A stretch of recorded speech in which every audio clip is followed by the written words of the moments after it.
slow up, no I don't take shit. I got no love for the fakeness. If you wanna play tough and wanna hate this, I'll always show up. I don't ever slow up, no I don't take shit. I got no love for the fakeness. If you wanna play tough and wanna hate this, I'll always show up and make a statement. I know there are some athletes out there that are trying to run a sub 220 marathon, asking this question of how to run a sub 220 marathon. And I only did this one time in my career at the 2007 California International Marathon. And I know a lot of you who watch my videos know a little bit of my background, but some of you who are new to the channel may not know.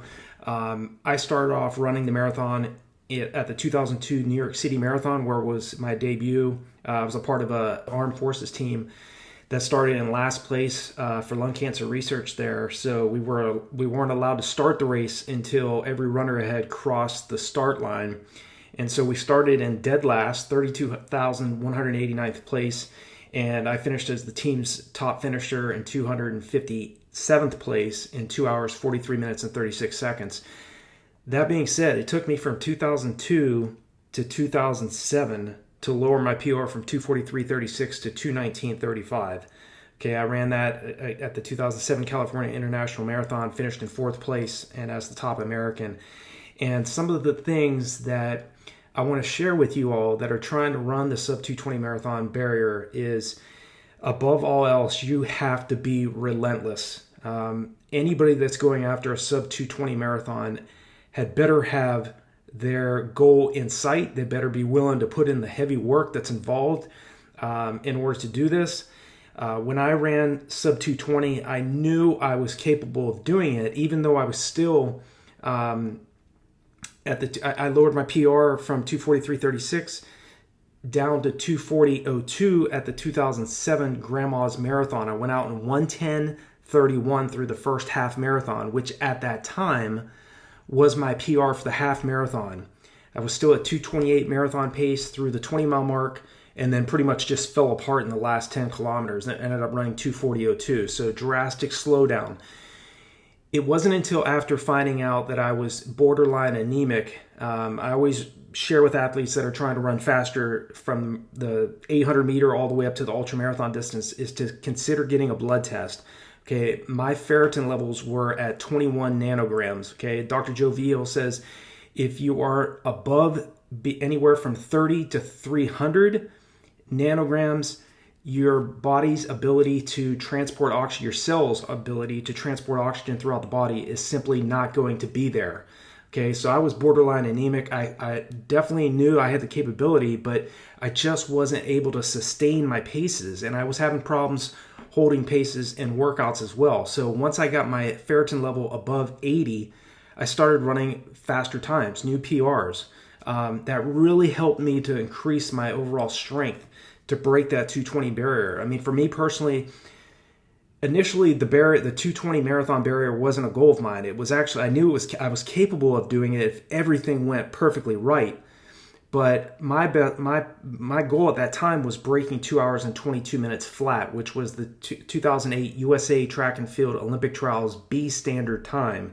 It was the time needed to qualify for the Olympic trials. Long story short, I ended up earning the USA Track and Field Olympic Trials A standard time, which was then 2 hours and 20 minutes flat, running 2:19:35. I did that 28 days after the Olympic trials were held. Okay, so I'm just sharing the process with you because, again, I want you to understand that if you're wherever you are right now, maybe you're in the 240s, maybe you're in the 230s, maybe you're like very low 220s and you're getting closer to that sub 220 time, you're going to have to be very relentless in what you're doing. Okay, it's a step-by-step process. You don't go from, and it does happen sometimes with athletics, you can go from like a 250 and then everything does, your training goes well, you start adapting, you start really adjusting your training, and then you can drop down to sub 220, but it doesn't happen quickly. This may take you several years to get to this point. Okay, some of the things that helped me break 2 hours and 20 minutes for the marathon was running consistent long runs anywhere from 20 to 23 miles, well under 540 mile pace. Okay, at altitude. When I was training and living in Colorado Springs, and there were points in my 20-mile long runs where I was hitting 5:20s per mile pace, 5:30s per mile pace, but I never stayed in slow, relaxed, long run mode. Okay, the top marathon runners from Ethiopia, Kenya, America, Japan, they do not run long, slow, and easy long runs every single weekend. So my advice to you, the athlete that's trying to break sub 220 for the marathon, you have to hold 5:20 per mile for 26.2 miles or 3:19 per kilometer for 42.2 kilometers. You have to improve the body's lactate tolerance. You have to work on your speed. Okay. The biggest change for me was getting out of the habit of running long, slow, easy long runs every single weekend. That was the problem I had. I was still doing speed work. The biggest shift for me in going from 2:43.36 to 2:19.35, 6:14 mile pace to 5:19 mile pace, was running much faster during my long runs. But I also emphasize for the athletes such as yourself that are trying to break the 2 hour and 20 minute marathon barrier is you have to make sure that you're recovering. Give yourself 48 hours of recovery after these harder long runs, okay?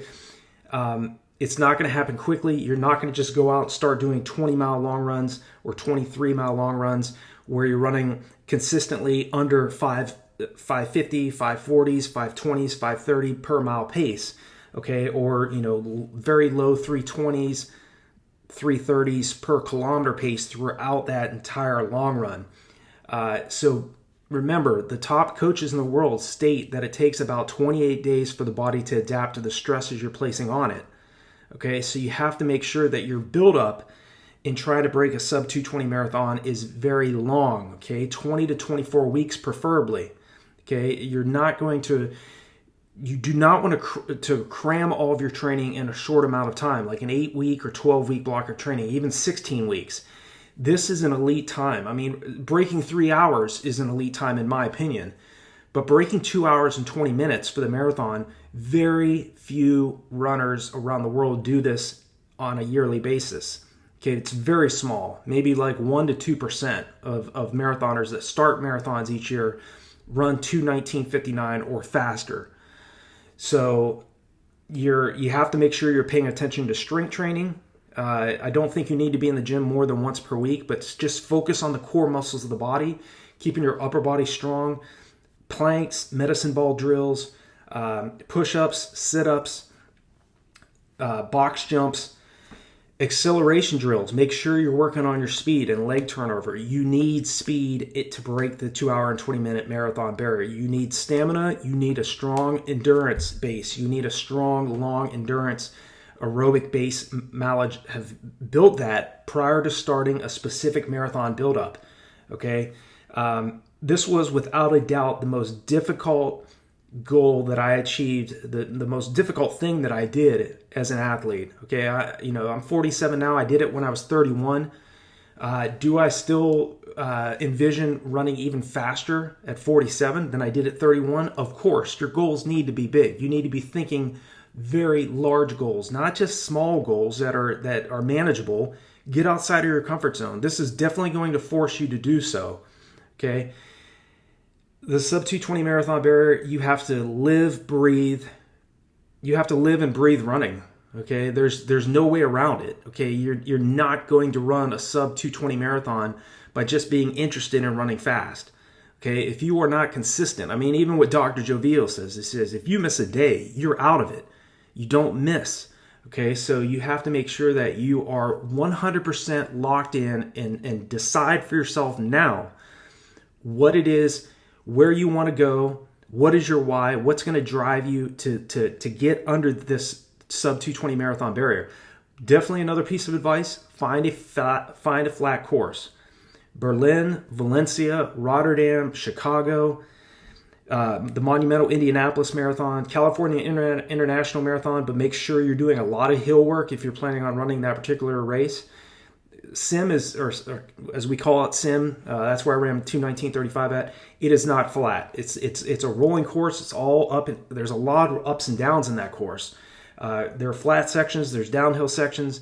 but a lot of rolling hills. So you have to make sure you're prepared properly for that one. Boston is another one, but again, Boston is very hilly. So my advice is definitely to pick a race that is conducive to help you to run under sub 220. Your mile repetitions, you have to make sure, if you're an athlete that is trying to run a sub 220 marathon, I really think that you have to pay attention to improving your pace sustainment, improving your body's ability to clear lactic acid faster than it's building up.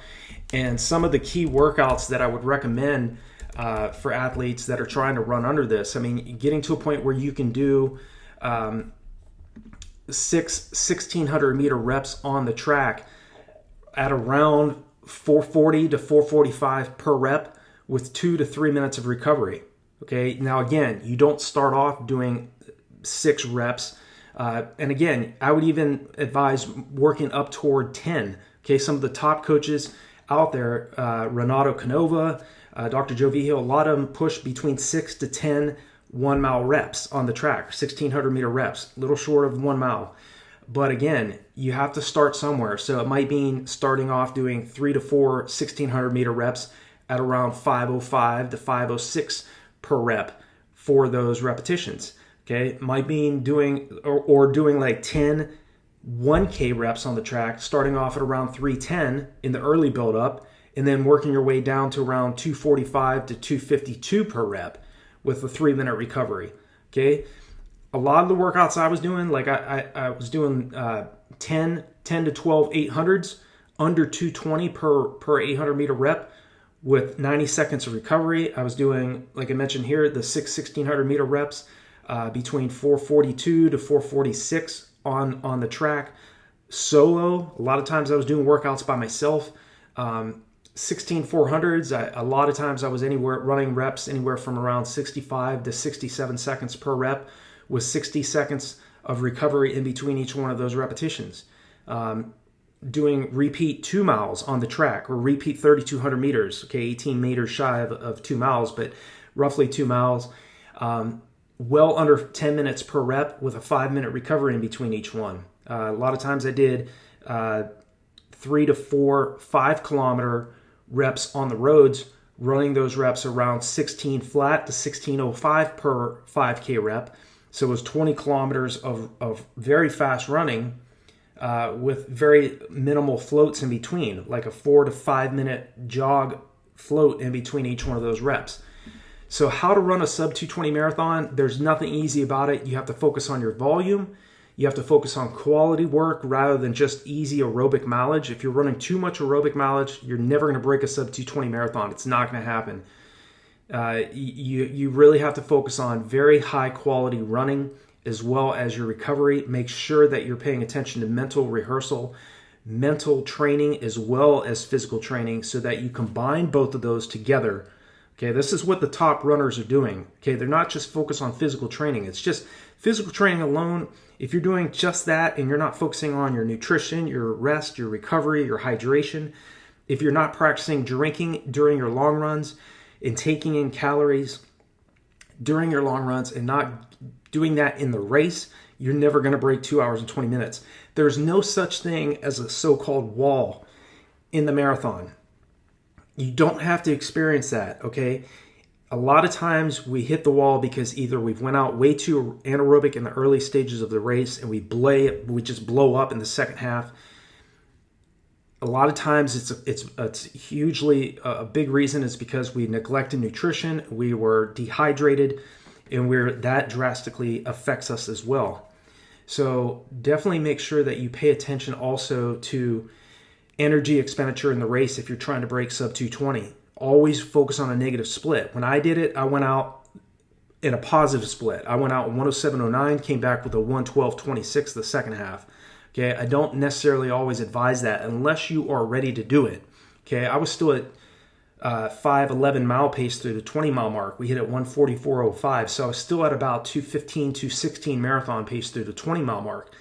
I drastically slowed in that last 10K, which averaged it out to 5:19 mile pace. But again, that was part of, sometimes you just got to go for it. But then that being said, Could I, if I would have went out, say at like 111 the first half and came back with say a 106, that would have given me a 217 rather than a 219. Again, you just never know. But I always tell athletes, the best recommendation is look at what the top times, where the top times happen. Usually on the track or on the roads, world records are set by a negative split or an even split. So it's best not to go out too aggressive in the first half and blow up in the second half. So I hope this video is helpful for you. Just hearing some of my background and what went right and what went wrong, and some of the mistakes I made and some of the things I adjusted to get myself to drop from 6:14 mile pace for this distance to 5:19 mile pace. It was a drastic change, but again, all I was doing was running, okay? So be advised, if you're trying to break 2 hours and 20 minutes, you have to be all in. There's no lukewarm, there's no just interest. You have to be fully committed to what you're doing in order to break this barrier. Please let me know in the comment section below where you're currently at. If this is a goal of yours, if it is, let me know what your thoughts are, what you need, how did this video help you? I really love to hear that as well. And just to hear where you all are at in your marathon journey. So if you have any other questions or concerns, leave them below. Check out the resources below these videos as well as on RunDreamAchieve.com, and I'll talk to you all in the next video.